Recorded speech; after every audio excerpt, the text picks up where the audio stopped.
for the ages. Questions? Can't say anything about that, right? 1 for 40 from the 3 line, you couldn't. Must be a little dark in there or something, where the basket's moving. This guy's one of the best offensive coaches in the country, so I'm proud of how we defended. But it was a rough night for us overall, but we hung in there. Is it, I mean, I know we asked you this on Tuesday too, but is it all comforting to play ugly and still have a comfortable win like that, to know that you can at least, scrap out those games when the offense isn't really doing much? Well, I think all good teams win at the defensive end. And we haven't been a great defensive team since I've been here, which has really annoyed me. So for me, I'll take this game over a 96-92 game any day of the week. It's just me, that's my preference. The new school people would say no, but for me, I like it this way. Did you think you had a better first half than you've had? Not really. I thought we played good defensively. Played really good defensively. I don't know, we just can't get out of our own way for whatever reason. We're better. The good thing about it is we're still a work in progress. We're still developing our bench. We're still trying to figure out combinations. We're still trying to get Mike Hughes in a little better condition. Trying to get Bailey acclimated. I thought Marcus did some great things. I thought Maceo, his line doesn't look great, but I thought he played great defensively. And then when we don't have him in the game, we suffer a little bit because he's a jack of all trades. I thought Sincere was really good. Doesn't look like it, really, but I thought he was really good tonight at both ends. So, we made some progress. I thought we were better than the last game, but not good enough to really be where we want to be. When things maybe don't necessarily go your way, how much does a game like this, from a patience perspective, which I know it's millennials and I know it's patience, but maybe how is that maybe a good or closer to a good marriage tonight? You're a millennial. I am. The thing it teaches you is if you come to play at that end and you're selfless, you can win regardless of how you shoot the ball. Simple as that. We're going to shoot the ball better than that. Tavian Dunmartin's pretty much a 40% three-point shooter. Lamar shot 37% for 3 last year. We're going to shoot the ball better. If we don't, we're not going to have a very good year. What does it, mean to you, I guess, to see Marcus play 31 minutes? Not only have the production that he had, but be able to play out there for long stretches of the game and be effective that entire time. We had a lot of conversations with Marcus this week, ironically. And one of the things we really hit him hard on is being great at what he does and quit worrying about stuff that he's not great at. So what do I mean by that? Well, Marcus should be the best junkyard dog in the country. He should be the best offensive rebounder. He should be a lockdown defender 1 through 5. He should get his hands on balls. He should slash to the rim. He should make open shots. But when he tries to do other things that really aren't his strengths, he's going to be fair. So, again, I use this guy a lot, but I talked to LeBron a lot about the game.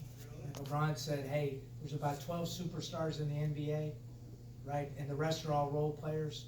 And the ones that stay within their roles, they make a lot of money. And the ones that don't, they're out of the league. So what we tried to do with Marcus was just get him focused in on what's important.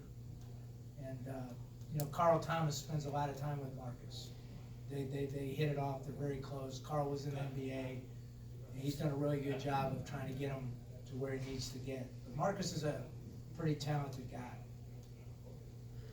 We talked in a PPG about James not being ready to hit the court. Obviously, he was ready to hit the court. Just what did it mean for you seeing him on the court and producing tonight? So sometimes when you really like people, you have to be hard on them in order to get them to understand what's important. So I really like James Ellis, and the reason I played him tonight is I wanted him to see the light at the end of the tunnel. I didn't want him to quit, on himself or me or the program. I want him to understand that if he does the right things, that I'm not some nasty, mean old man.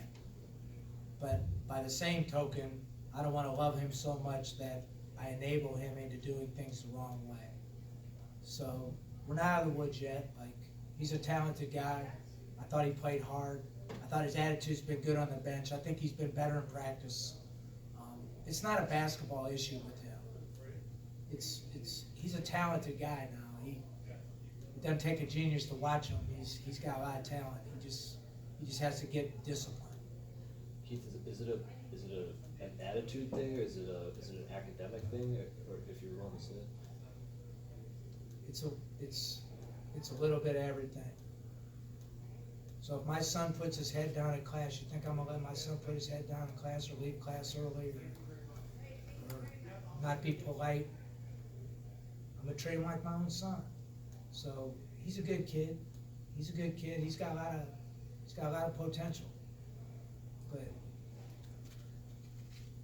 I'm not gonna be the guy that goes to sleep when I'm 70 years old and say I killed him because I enabled him. I'm not doing that. I want him to thank me 10 years from now when he's making money. Say, hey, I'm glad you were tough on me. But sometimes the people you really like, you have to do that to. My wife does it all the time. Just kidding, Don. As you guys prepare to go to the Bahamas and play not true home games, what do you think has been a commonality in these 3 home games that you maybe moving forward, turning the page, are excited about or optimistic about? These weren't home games. Home games, The air NCAA quotes. should really call these neutrals, right? I feel like I'm camping every day. Right? I pack my suitcase, right? I pack my suitcase, I bring my tent, right? I take my nap in the tent, and then I come to the game in a strange place with dark lights. Good, I actually like it, right? And then I drive back another 35 minutes, right? Get my suitcase out of the car, put it back into the office, and I'm always worried I'm gonna forget something, you know? It's just a strange thing, but again, like, I'm not complaining that it's gonna be a fun deal. Like, it's a deal that a lot of people wouldn't like, but I don't really mind it, right? I mean, I kind of like the challenge of it, but I'm the same guy who came to Duquesne, so, and left his hometown, so, you know, maybe I'm a little nutty. You'd never know you played the team that played in the NIT championship against Texas at a Division III school. No, and you know, the funny thing about that is the year before they played in the NCAA tournament, right? And they won 14 road games last year, right? And this guy's won, I don't know, maybe 560 games? Yeah. Some crazy amount of games, right? So like, better take the wins when you can get them, right? So was it Duquesne's defense or was it the rims? Well, it was both teams. I mean, it was just one of those games. Mhm. You know, like, I don't think, what they come in average?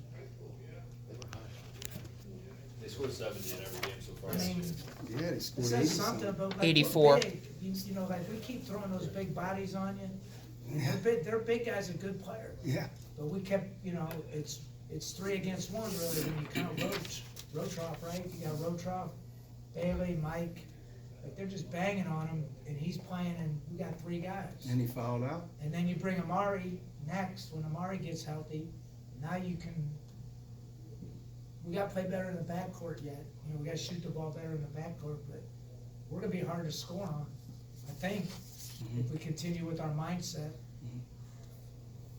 I know Ashton's, recovered, well, he's probably healthy now, but, I guess, where do you see him fitting in the rotation versus maybe like Lamar Norman Jr.? Like, what, if you can, compare good the two, question. like, Lamar's gotten out a little slow, but he's got some explosiveness scoring wise. Ashton Miller's a really good all around player, and he's big, but he's really a 6'5.5" ball handling guard, which is a commodity, and he's long, which defensively helps you. Now he hasn't shown he can make shots yet.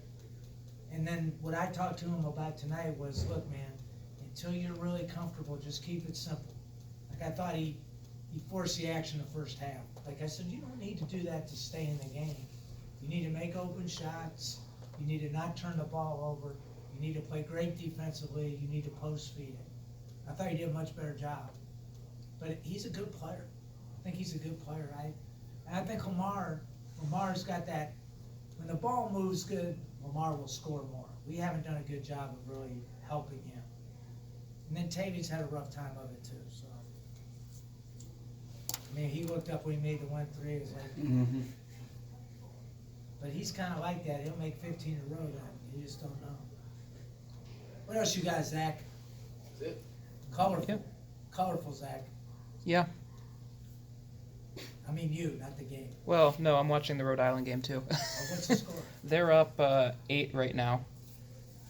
It's a good win. It'd be a good win if they How hold. much time? It's like a few minutes left. All right, thanks, guys. Listen, I want your undivided attention next time. You had it. You had it. Thanks, Keith. See you, man.